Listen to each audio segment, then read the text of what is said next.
Hi everyone, I'm Emily and I'm the director of the SBH Center for Culinary Medicine and Teaching Kitchen, and I'm bringing the Teaching Kitchen to you. Today I'm going to show you how to make a no-knead crusty bread. I love doing this no-knead bread. It's super simple and easy. If you've never baked bread before, this is a great stepping stone into getting into bread baking. I like to bake a lot of bread, and this is honestly my favorite recipe to make. So we are going to do a bread that is half white flour and half whole wheat flour. I like using a little bit of whole wheat flour. It adds some extra flavor and makes it a little bit healthier too, adds a little extra fiber. So we are going to start with 4 cups of our white flour. Now I like to measure my flour, so if you have a scale, use it. It's a lot more accurate. So this is going to be 484 grams of white flour. If you do not have a scale at home, when you are measuring your flour, I highly recommend taking a spoon and scooping it into your cups, your measuring cups, before leveling it off, instead of scooping your cup directly into your flour.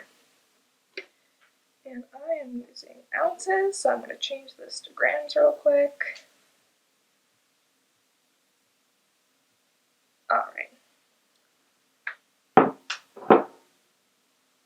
But I like measuring. I bought this scale almost 10 years ago at this point, and it's still holding strong, so it's a very good kitchen investment if you think you're going to do a lot of baking.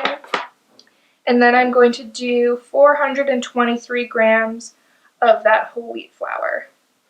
So we're not doing 100% whole wheat.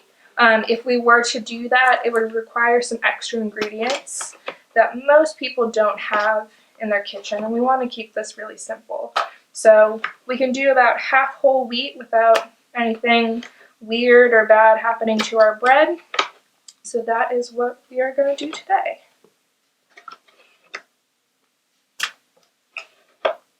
Alright, just about there.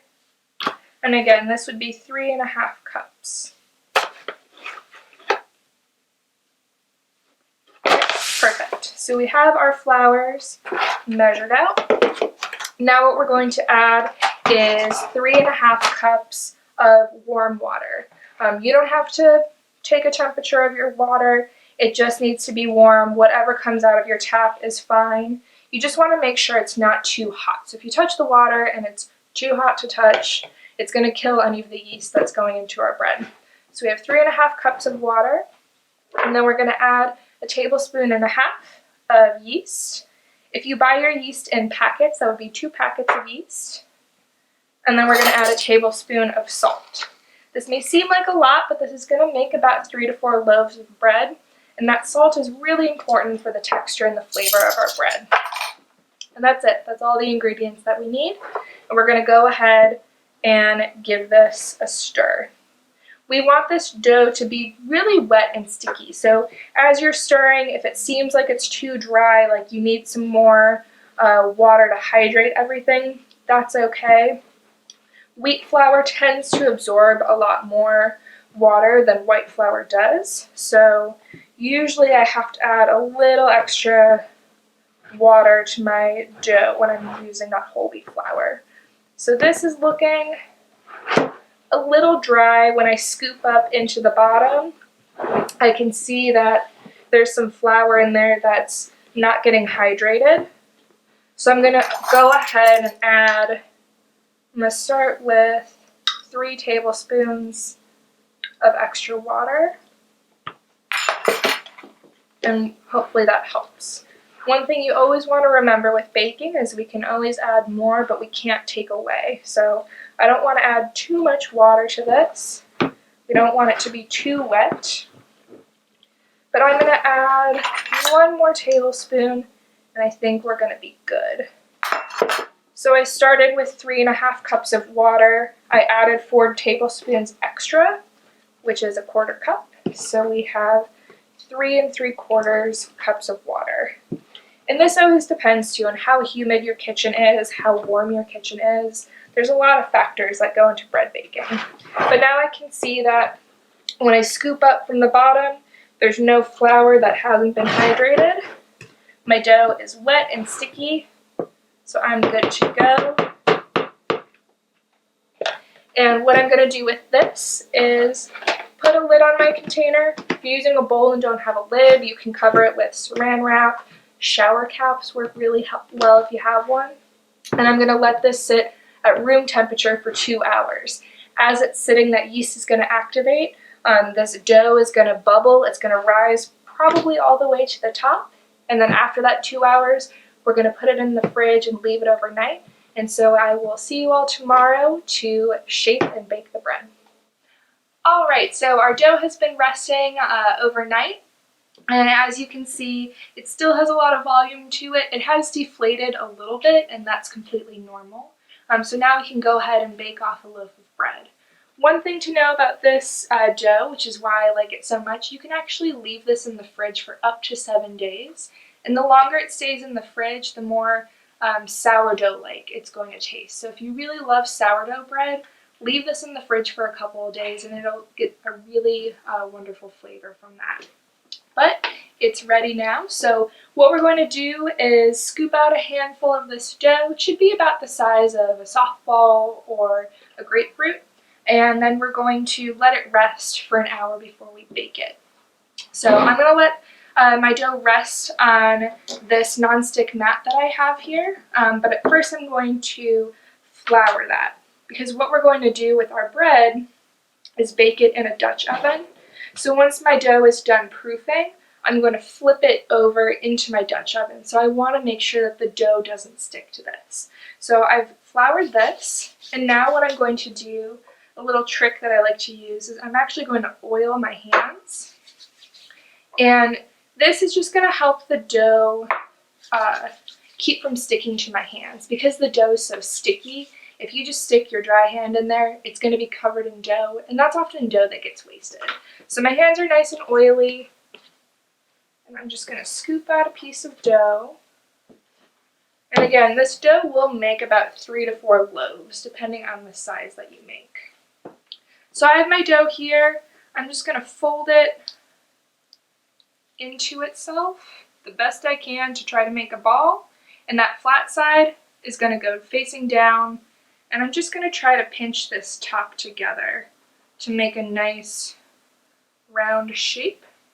And so this top that I've pinched together is going to become the bottom of the bread. So once it's done proofing, like I mentioned before, I'm going to take this whole thing and just flip it into my Dutch oven.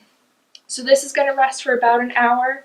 I'm going to cover it with a little more flour to keep it from drying out.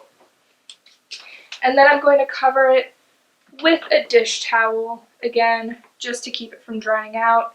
This is also helpful if you have pets at home. You don't want them messing with your bread. It's going to protect it. And then this is going to rest for an hour. In about half an hour, I'm going to preheat my Dutch oven. So I like to bake bread in the Dutch oven because it's going to help that bread get a really nice crust. We're going to preheat it so when the dough hits the hot Dutch oven, it's going to create steam, and that steam is going to help make that really nice crust. So in half an hour, I'm going to put this in the oven and set my oven to 450 degrees. So once my dough is ready, we'll put it in the Dutch oven and then we'll bake it. So I'll see you again in about an hour to go ahead and bake our bread. Okay, so our dough has been resting for about an hour, so we can check in on that. And here we can see that it's not really risen much, but it has spread out a little bit. And that's okay. It might seem small right now, but it is going to get a lot bigger once we put it into the oven and bake it. And so now what we're going to do is I have my Dutch oven here. I'm making sure I have it resting on something so I'm not going to burn my table. It is very hot because it's been in the oven for half an hour. I'm going to take that lid off, and now I'm going to flip my dough into my pot. And if we remember, we want this seam here to be on the bottom. I will say this part is a little bit tricky. It's okay if your dough doesn't land perfectly centered in the pot. Even if it folds over onto itself, it's okay. Once it gets into the oven, things seem to even out, and you're going to end up with a beautiful loaf of bread either way. So I'm going to take this, and we're just going to do our best to flip that into our pot. All right, so my dough kind of blended off to the side. That's okay. we can see that, it's not perfectly centered in there, but it's going to form a really nice loaf of bread anyways. Honestly, this is what usually happens when I make this bread, and it always comes out okay. All right, so we're going to put that lid back on top. We're going to have this bake for about 30 minutes with the lid on. You want that lid on because as the bread bakes, it releases steam. That steam is what helps us to get a nice crispy crust. So after 30 minutes, I'll take that lid off and let it bake for another 5 to 10 minutes. We just want it to be a beautiful golden brown. So I'm going to put this in the oven and we'll check back in about 40 minutes to see how our bread turns out. All right, so it's been half an hour, so we are going to check on our bread and take the lid off. So let's see how it looks.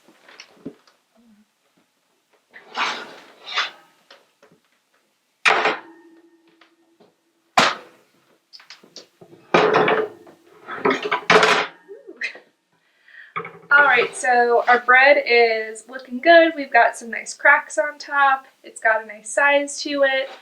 And like I said, the shape evened out. So we want this to be a nice golden brown. I'm going to leave this in the oven for another 10 minutes and then take it out.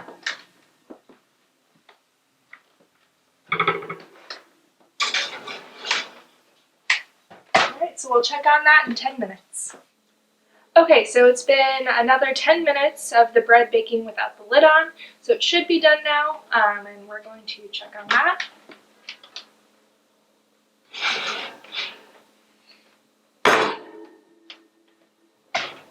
Alright, so whole wheat bread's a little tricky to see how brown it is because the flour is also kind of brown, but looking at our bread, we see that it's gotten a little more color on it, and I'm actually going to take it out of the pot so we can get a better look at it. We can see that the bottom has a nice color to it. So one way we like to check on bread to see if it's done baking is we tap on the bottom of it and it should sound like it's hollow. So I'm going to tap on this and it sounds like it's hollow inside, which means that there's no wet dough that's going to be inside the bread. So this loaf is nice and small. I didn't really grab a big piece of dough. You can make a bigger loaf if you want to.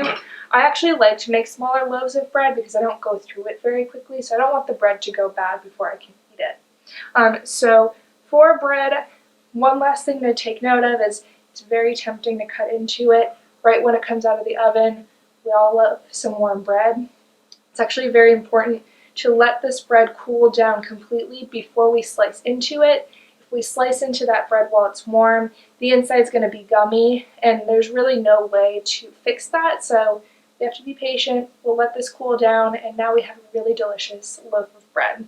So once again, I'm Emily. If you have any questions, feel free to reach out to me or in the comments below. I love hearing from you, and I'll see you next time.